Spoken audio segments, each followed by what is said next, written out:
ಎಲ್ರಿಗೂ ನಮಸ್ಕಾರ.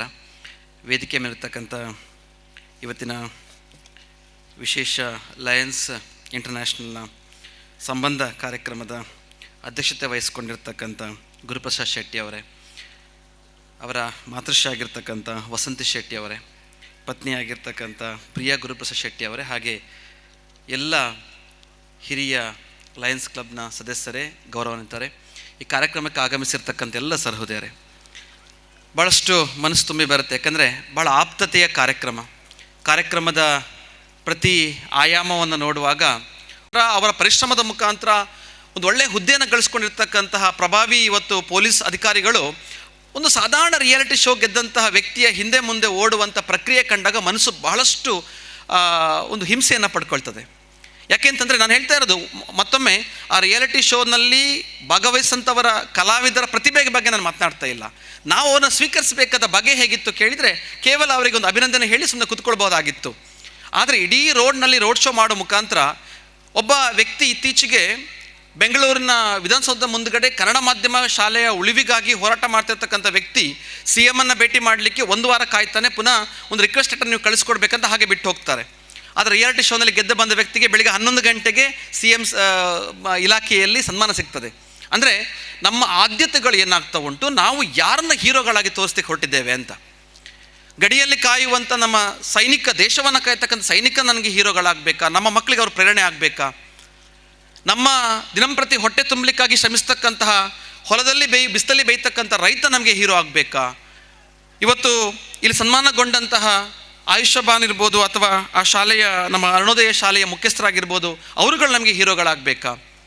ಅಥವಾ ಈ ರೀತಿ ಕೇವಲ ಒಂದು ರಿಯಾಲಿಟಿ ಶೋಗಳ ವಿನ್ನರ್ಗಳು ಹೀರೋಗಳಾಗಬೇಕಾ ಅಂತ ಹೇಳೋದನ್ನು ನಾವು ಆದ್ಯತೆಯಾಗಿ ಪರಿಗಣಿಸ್ಕೊಳ್ಬೇಕು. ಯಾಕೆ ನಾನು ಈ ಮಾತನ್ನು ಈ ವೇದಿಕೆಯಲ್ಲಿ ಹೇಳ್ತಾ ಇದ್ದೇನೆ ಅಂತಂದರೆ, ಇಲ್ಲಿ ಕುಳಿತಂಥ ಪ್ರಜ್ಞಾವಂತರುಗಳು ನಾವು ಸಮಾಜಕ್ಕೆ ಆ ಮಾಹಿತಿಯನ್ನು ಕೊಟ್ಟಾಗ, ನಮ್ಮ ಮುಂದಿನ ಪೀಳಿಗೆಗೆ ಅದರ ವಿಚಾರವನ್ನು ನಾವು ವಿವರಣೆಯನ್ನು ಕೊಟ್ಟಾಗ ಮಾತ್ರ ಒಂದು ಪ್ರಬುದ್ಧವಾದ ಸಮಾಜದ ಚಿಂತನೆಯನ್ನು, ನಡೆಯನ್ನು ನಾವು ಕಾಣಲಿಕ್ಕೆ ಸಾಧ್ಯ ಆಗ್ತದೆ.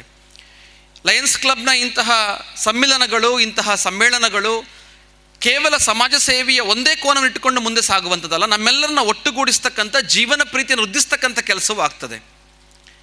CJ ರಾಯ್ ಅಂತ ಉದ್ಯಮಿ, ಸಿದ್ಧಾರ್ಥ ಅಂತ ಉದ್ಯಮಿಗಳು ತಾವು ಅಷ್ಟೆಲ್ಲ ಜೀವನದಲ್ಲಿ ಕಷ್ಟಪಟ್ಟು ಪಡೆದುಕೊಂಡರೂ ಕೂಡ ಯಾವುದೋ ಒಂದು ಖಿನ್ನತೆಯ ಒತ್ತಡದಿಂದಾಗಿ ತಮ್ಮ ಜೀವನವನ್ನು ಬಿಡ್ತಾರೆ ಅಂತಂದರೆ, ಬಹುಶಃ ಅವರು ಸಮಾಜದಲ್ಲಿ ಎಲ್ಲರಂತೆ ಒಗ್ಗೂಡುವಿಕೆಯಿಂದ, ಒಳಗೊಳ್ಳುವಿಕೆಯಿಂದ ಎಲ್ಲರೂ ಒಟ್ಟುಗೂಡಿ ಬದುಕಲಿಕ್ಕೆ ಸಾಧ್ಯವಾಗಿದ್ದರೆ ಬಹುಶಃ ಸಮಸ್ಯೆ ಬರ್ತಿರ್ಲಿಲ್ಲೇನು.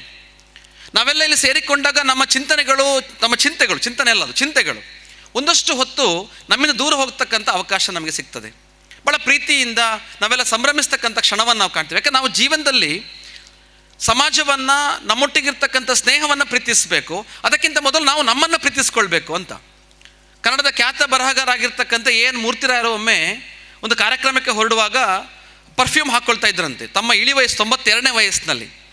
ಆಗ ಹೆಂಡತಿ ಹೇಳಿದ್ರಂತೆ, ಅಲ್ಲ ರೀ, ನಿಮ್ಗೆ ಏನಾಗಿದೆ, ಹುಚ್ಚ ಇದು, 92ನೇ ವಯಸ್ಸಿನಲ್ಲಿ ಪರ್ಫ್ಯೂಮ್ ಹಾಕ್ಕೊಂಡು ಸೆಂಟ್ ಹಾಕ್ಕೊಂಡು ಹೋಗ್ತಾ ಇದ್ರಲ್ಲ, ನಿಮ್ಮನ್ನು ಯಾರು ಮೂಸ್ತಾರೆ ಕಾರ್ಯಕ್ರಮದಲ್ಲಿ ಅಂತ.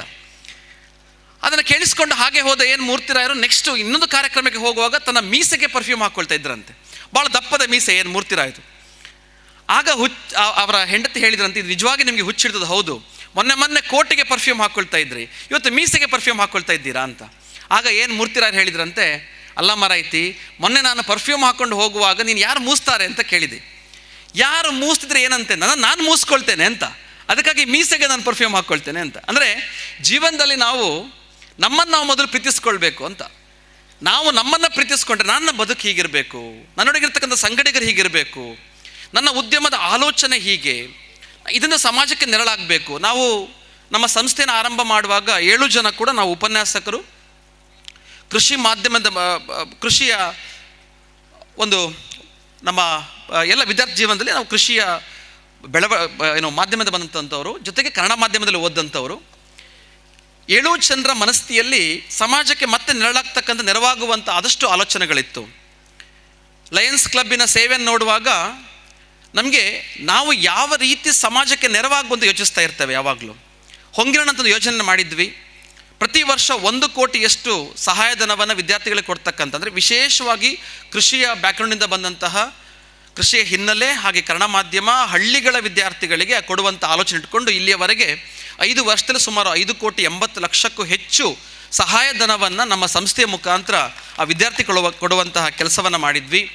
ಸರ್ಕಾರಿ ಶಾಲೆಗಳಿಗೆ ಉಚಿತ ಪುಸ್ತಕವನ್ನು ಹಂಚಲಿಕ್ಕಾಗಿಯೇ ಪುಸ್ತಕ ಮನೆಯ ಹಲವಾರು ಯೋಜನೆಗಳನ್ನು ನಾವು ಅದಕ್ಕೆ ಮೀಸಲಿಟ್ವಿ.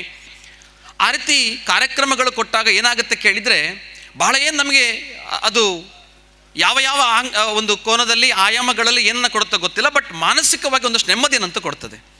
ಆ ರೀತಿಯ ಒಂದು ಸುಕೃತವನ್ನು, ಆ ರೀತಿಯ ಒಂದು ಮನಸ್ಥಿತಿಯನ್ನು ಬೆಳೆಸ್ಕೊಳ್ಳಿಕ್ಕೆ ನಮ್ಮ ಹಿರಿಯರ ಪ್ರೇರಣೆ ಮತ್ತು ಆಶೀರ್ವಾದವೇ ಕಾರಣ ಆಗಿರುತ್ತೆ. ಅಂತಹ ಎಲ್ಲ ಆಲೋಚನೆಗಳನ್ನು ಬೆಳೆಸಿಕೊಳ್ಳುವ ಮುಖಾಂತರ ಜೀವನದಲ್ಲಿ ನಾವು ನಮ್ಮನ್ನು ಪ್ರೀತಿಸಿಕೊಳ್ಳುವ ಮುಖಾಂತರ ಮುಂದೆ ಸಾಗಬೇಕು ಅಂತ. ವಿಶೇಷವಾಗಿ ಈ ರೀತಿಯ ಸಾಮಾಜಿಕ ಆಯಾಮಗಳನ್ನ ನಾವು ಸದಾ ಗಮನಿಸುವಾಗ ಜಗತ್ತಿನ ಇವತ್ತಿನ ಕಾಲಘಟ್ಟಕ್ಕೆ ಅಗತ್ಯ ಇರತಕ್ಕಂತಹ ಒಂದಷ್ಟು ಬದಲಾವಣೆಗಳನ್ನು ನಮ್ಮಂತಹ ಶೈಕ್ಷಣಿಕ ಹಿನ್ನೆಲೆಯಿಂದ ಬಂದಂಥವರು ಅಥವಾ ಪ್ರಬುದ್ಧರು, ಯಾಕಂದರೆ ಇಲ್ಲಿ ಕುಳಿತಂಥ ಹೆಚ್ಚು ಕಡಿಮೆ ನಾವೆಲ್ಲ ಮಿಲಿನಿಯಂ ಸೀರೀಸ್ನವರು, ನಾವಿವತ್ತು ಜನ್ಸಿಗೆ ಮತ್ತು ಆಲ್ಫಾ ಜನ್ರೇಷನ್ಗೆ ಹೇಳುವಂಥದ್ದು ಬಹಳಷ್ಟಿದೆ. ಇತ್ತೀಚೆಗೆ ಒಂದು ಸಮೀಕ್ಷೆಯನ್ನು ಗಮನಿಸಿದ್ರೆ ಇವತ್ತಿನ ಕಾಲಘಟ್ಟದ ಮಕ್ಕಳ ಸಹನೆಯ ಮಿತಿ ಎಷ್ಟು, ಅಟೆನ್ಷನ್ ಸೀಕಿಂಗ್ ಎಷ್ಟು ಅಂತ ನೋಡಿದರೆ ಕೇವಲ 8 ಸೆಕೆಂಡ್ ಅಂತೆ. ನೀವು 15 ಸೆಕೆಂಡ್ನ ರೀಲ್ಸನ್ನು ನೋಡ್ಲಿಕ್ಕೆ ಕೊಟ್ಟರೆ 2 ಸರಿ ಚೇಂಜ್ ಮಾಡ್ತಾರೆ ಅವರು, ಅದನ್ನು 2x ಸ್ಪೀಡಲ್ಲಿ ನೋಡ್ತಾರೆ ಅವರು. ಅಂದರೆ ಅತ್ಯಂತ ವೇಗವಾಗಿ ಎಲ್ಲವನ್ನು ನೋಡಿ ಬಿಡಬೇಕು, ಗಳಿಸಿಕೊಂಡು ಬಿಡಬೇಕಂತ ಹೇಳುವ ಹಪಹಪಿ ಮತ್ತು ಅವಸರ ಭಾಳಷ್ಟು ಕಾಣ್ತಾ ಇದೆ. ಅಂದರೆ ಇವತ್ತು ರಾತ್ರಿ ಇಡೀ ಓದ್ತೇನೆ, ಬೆಳಗ್ಗೆ ರ್ಯಾಂಕ್ ಬಂದು ಬಿಡಬೇಕು, ಈ ವಾರ ಇಡೀ ಕಷ್ಟಪಡ್ತೇನೆ, ನನಗೆ ಲಕ್ಷಗಟ್ಟಲೆ ಹಣ ಬಂದು ಬಿಡಬೇಕು, ಎಲ್ಲವನ್ನು ಅವಸರವಾಗಿ ಪಡ್ಕೊಳ್ತಕ್ಕಂತಹ ಒಂದು ಆ ಗಡಿಬಿಡಿಯ ಜರ್ದಿಗೆ ಬಿದ್ದು ಸೋಲನ್ನು, ಹತಾಶೆಯನ್ನು, ಒತ್ತಡವನ್ನು ಪಡೆದುಕೊಳ್ತಕ್ಕಂಥ ಕಾಲಘಟ್ಟವನ್ನು ನಾವು ಗಮನಿಸ್ತಾ ಇದ್ದೇವೆ. ತಾವೆಲ್ಲ ಇತ್ತೀಚೆಗೆ ಒಂದು ವೈರಲ್ ಆಗಿರ್ತಕ್ಕಂಥ KBCಯ ಕೌನ್ ಬನೆ ಕರೋಡ್ಪತಿ ಒಂದು ವಿಡಿಯೋ ತುಣುಕನ್ನು ನೋಡಿರ್ಬೋದು. ಇಶಿತ್ ಭಟ್ ಅಂತ ಹೇಳ್ತಕ್ಕಂಥ ಗಾಂಧಿನಗರದ ಒಬ್ಬ ಹುಡುಗ, 5ನೇ ಕ್ಲಾಸ್ನ ಹುಡುಗ, ಅಮಿತಾಬ್ ಬಚ್ಚನ್ ಎದುರುಗಡೆ ಕೂತ್ಕೊಂಡು ನೀವೇನು ರೂಲ್ಸ್ ಹೇಳೋದು ಬೇಡ, ನನಗೆಲ್ಲ ಗೊತ್ತುಂಟು, ಪ್ರಶ್ನೆ ಶುರು ಮಾಡಿ ಅಂತ ಹೇಳ್ತಾನೆ. ಆಮೇಲೆ ಪ್ರಶ್ನೆ ಶುರು ಮಾಡ್ತಾರೆ, ಆಪ್ಷನ್ ಕೊಡೋ ಮೊದಲೇ ಉತ್ತರ ಕೊಡ್ತಾನೆ. 1 ಆಯಿತು, 2 ಆಯಿತು, 3 ಆಯಿತು, 4ನೇ ಪ್ರಶ್ನೆಗೆ ಹೋಗುವಾಗ ಆಪ್ಷನ್ ಕೊಡಿ ಅಂತ ಕೇಳ್ತಾನೆ. ಆಪ್ಷನ್ ಕೊಡ್ತಾರೆ. ಆಪ್ಷನ್ ಕೊಟ್ಟಾಗ ಆತ ಗಡಿಬಿಡಿಲೊಂದು ಉತ್ತರ ಹೇಳ್ತಾನೆ. ಆ ಉತ್ತರ ತಪ್ಪಾಗಿರುತ್ತೆ. ಆ ತಪ್ಪಿಸೋ ಸಲುವಾಗಿ ಅಮಿತಾಬ್ ಬಚ್ಚನ್ ಭಾಳಷ್ಟು ಪ್ರಯತ್ನಪಟ್ಟು ಲಾಕ್ ಮಾಡಲ ಅಂತ 2-3 ಸರಿ ಕೇಳ್ತಾರೆ.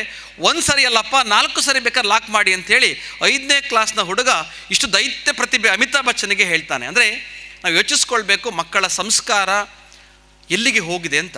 ತಾವು ಬೀಗಬಾರ್ದು, ಬಾಗಬೇಕು ಅಂತ ಗುರುಪ್ರಸಾದ್ ಶೆಟ್ಟಿ ಅವರು ಹೇಳಿದರು.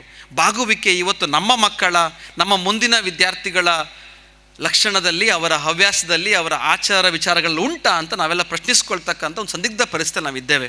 ಅದಕ್ಕೆ ಉತ್ತರ ಏನು ಅಂತ ಕೇಳಿದರೆ ನಾವುಗಳೇ ಅವನ್ನ ಸರಿ ಮಾಡ್ತಕ್ಕಂಥ ದಾರಿಯನ್ನು ಹುಡುಕೊಳ್ಬೇಕಾಗಿದೆ.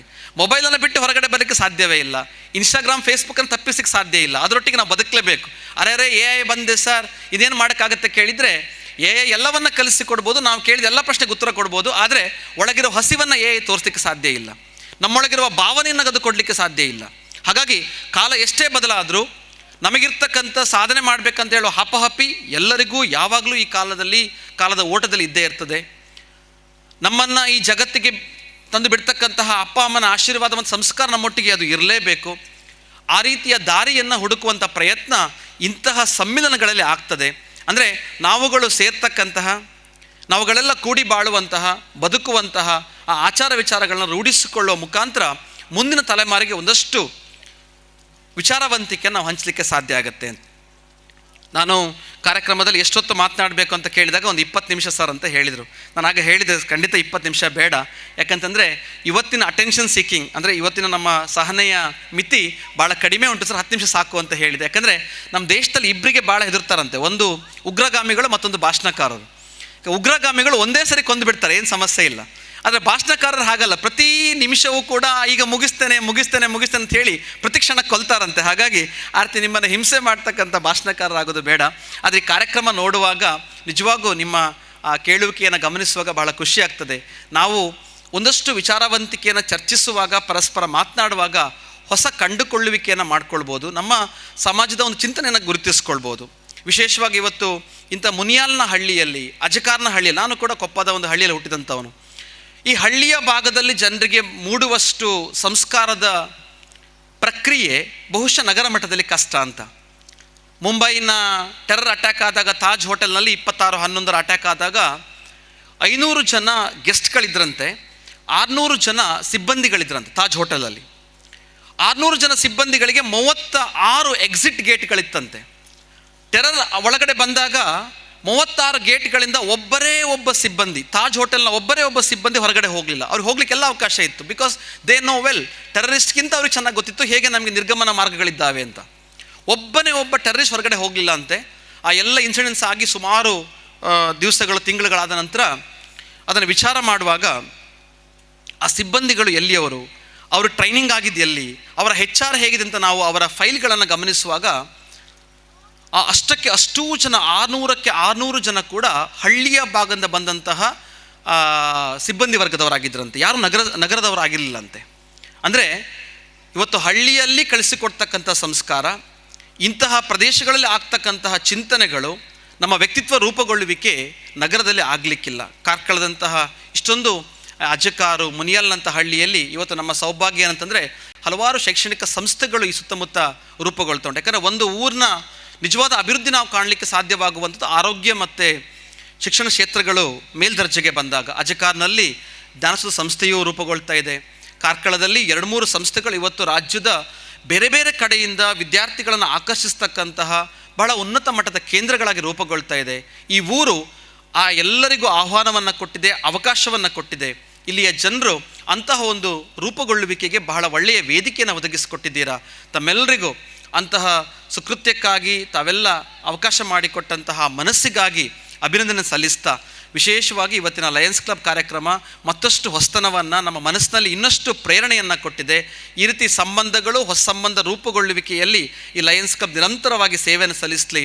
1917ರಲ್ಲಿ ಅಮೆರಿಕದ ಮೆಲ್ವಿನ್ ಜೋನ್ಸ್ ಆರಂಭ ಮಾಡತಕ್ಕಂತಹ ಲಯನ್ಸ್ ಕ್ಲಬ್ ಇವತ್ತು ಭಾರತದ, ಕರ್ನಾಟಕದ ಈ ಕಾರ್ಕಳದ ಹಳ್ಳಿಯಲ್ಲಿ ಇಷ್ಟೊಂದು ಸಂಭ್ರಮದಲ್ಲಿ ಕೆಲಸ ಮಾಡುತ್ತೆ ಅಂತಂದರೆ ಅದಕ್ಕೆ ನಿಮ್ಮಂತಹ ಪುಣ್ಯಾತ್ಮರ ಮನಸ್ಸುಗಳು ಅದಕ್ಕೆ ನಿಜವಾದ ಸಾಕ್ಷಿ, ಅದಕ್ಕೆ ಕಾರಣ ಅಂತ. ಇಂತಹ ಮನಸ್ಸುಗಳು ಸೇರ್ಕೊಳ್ಳದೆ ಇದ್ದರೆ, ಇಂತಹ ಮನಸ್ಸುಗಳು ಮನಸ್ಸು ಮಾಡದೇ ಇದ್ದರೆ ಇಂತಹ ಕಾರ್ಯಕ್ರಮ ರೂಪುಗೊಳ್ತಿರಲಿಲ್ಲ. ಸಾವಿರಾರು ಜನರಿಗೆ ಆ ಸೇವೆ ಮಾಡಿದಂಥವರಿಗೆ ಇವತ್ತು ನಾವು ಗುರುತಿಸಲಿಕ್ಕೆ ಸಾಧ್ಯವಾಗ್ತಿರಲಿಲ್ಲ. ಅಂತಹ ಸೇವೆಯನ್ನು, ಆ ರೀತಿಯ ಒಂದು ಮನೋಧರ್ಮವನ್ನು ಬೆಳೆಸಿಕೊಳ್ಳಲಿಕ್ಕೆ ನಿಮ್ಮಂತಹ ಮನಸ್ಥಿತಿಗಳು ಸಾಧ್ಯವಾಗಿದೆ. ಇಂತಹ ಕಾರ್ಯಕ್ರಮಗಳಿಂದ ಇನ್ನಷ್ಟು ಹೊಸ ಸಂಬಂಧಗಳು ರೂಪುಗೊಳ್ಳಿ, ಅದರ ಮುಖೇನ ಆ ರೂಪುಗೊಂಡಂತಹ ಸಂಬಂಧಗಳು 100 ಕಾಲ ಚೆನ್ನಾಗಿ ಉಳಿದಿರಲಿ, ಆ ಸಂಬಂಧಗಳಿಗೆ ಒಳ್ಳೆಯ ಶ್ರೇಯಸ್ಸು ಲಭಿಸಲಿ ಅಂತ ಆಶಿಸ್ತಾ ನನ್ನ ಮಾತನ್ನು ಮುಗಿಸ್ತೇನೆ. ನಮಸ್ಕಾರ.